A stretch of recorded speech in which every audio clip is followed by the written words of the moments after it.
right, so what we are getting to know in a latest act of provocation, a delegation from the Organization of the Islamic Cooperation, or the OIC, has visited the line of control, where it was briefed by the Pakistani military officials on the latest security situation along the LOC.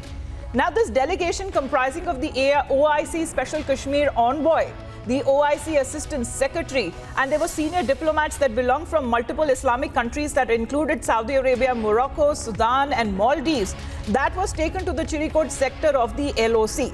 Let me straight away go across to Gursimran. Now, Gursimran, what business does really OIC have when it comes to the Indian territory that has been illegally occupied by Pakistan?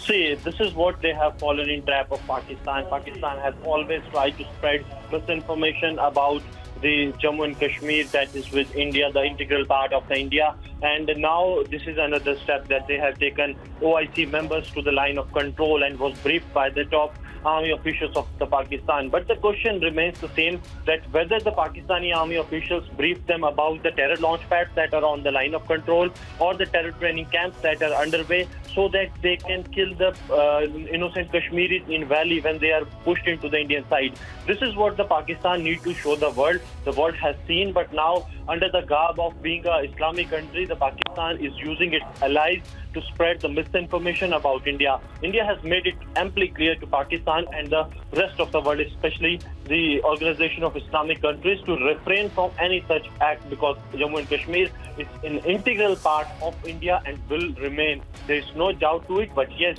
the thing that the OIC need to see is the situation of the people in the Pakistan-occupied Jammu and Kashmir, which they called so-called Azad Kashmir, but each and every person there is gulam of the Pakistani army and the Pakistani establishment, because what Pakistan wants is the land of POJK, not the people. And this is what the actually world community needs to see, not to fall in the trap of Pakistan to spread misinformation about Jammu and Kashmir, and to see what is happening there, where they have visited, and how the people they are being forced to do what Pakistani administration and establishment wants.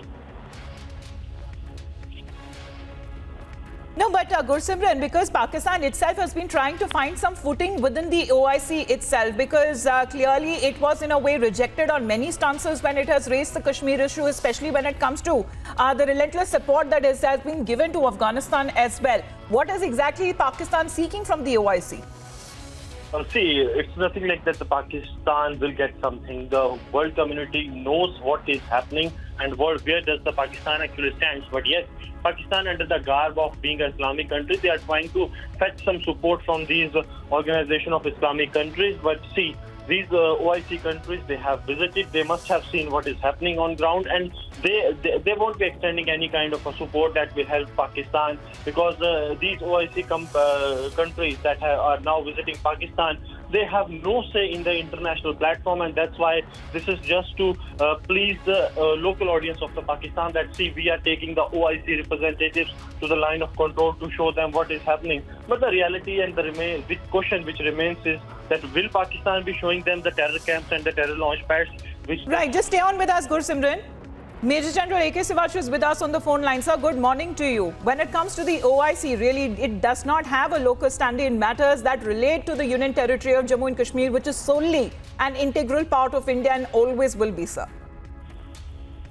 Absolutely correct. As far as Jammu and Kashmir is concerned, it is an integral part of India, and the OIC have no business. Neither as far as Pakistan is concerned. We have made it very clear. Now, whatever, eyewash which they are trying to do by taking their delegation of OIC to their LOC and all, I will fully agree. Why don't they take to those launch pads and the training areas where they are training the terrorists, which Lashkar-e-Toba jaise Mehmet terrorists are trained there and then sent to India, which is known to everyone. So the point is the double role which Pakistan plays. Pakistan is an epicenter of terrorism. All terrorism which is being now available in world has roots in Pakistan. What has it done to Afghanistan? You can imagine the situation which is now in Afghanistan, which is the civil war type, is making by Pakistan, because Lieutenant General Fiaz Hamid went and made a government of Taliban which is dominated by Haqqani and by the prescribed terrorists. No one is recognized that government. So the point Right, today is, as far as Jammu and Kashmir is concerned, it is an integral part of India. We know what exactly we are doing. After abrogation of Article 370 and 35A, it has now become like any other state. And today there is a development which is taking place. As far as the OIC is concerned, they have no local standard to even comment about Jammu and Kashmir as a union territory. It is none of their business, and it is an integral part of India. And Pakistan should now stop doing all this thing. Pakistan stand exposed. They just keep on making use of this OIC. But Oh, they high must time, remember sir. High that- time. India has already reiterated that the OIC General Secretariat should also refrain from allowing vested interests to exploit its platform for comments on Indian internal affairs. Thank you very much, Major General Srivastava, for joining us here on the broadcast. I'm told that Major General S.P. Sinha, sir, is also with us. Sir, good morning to you. Sir, when we saw the Afghanistan crisis happening, it was Pakistan that was seeking some sort of legitimacy from the Muslim or the Islamic nations, which it did not get any attention. What it is now trying to do, getting the OIC nations and its top secretaries to the LOC, sir, what does it mean? The influence which Pakistan exercised in the previous years has totally got diluted, it has got diminished. That is the worry of Pakistan. Saudi Arabia, UAE, all these countries, Oman, all these countries once upon a time used to be favorites of Pakistan. What is the relationship now? Saudi Arabia has, asked for return of loan. Saudi Arabia has said no more loans to Pakistan. So the Pakistan's influence, and you remember when Pakistan Army Chief became General Secretary of OIC, just to ensure that the influence of Pakistan in OIC remains intact. But nothing has happened. Indian diplomacy has become so proactive, so strong, that Pakistan's influence in OIC is totally, absolutely negative. It is not positive. It is not as per expectations of Pakistan. So what does Pakistan want to do?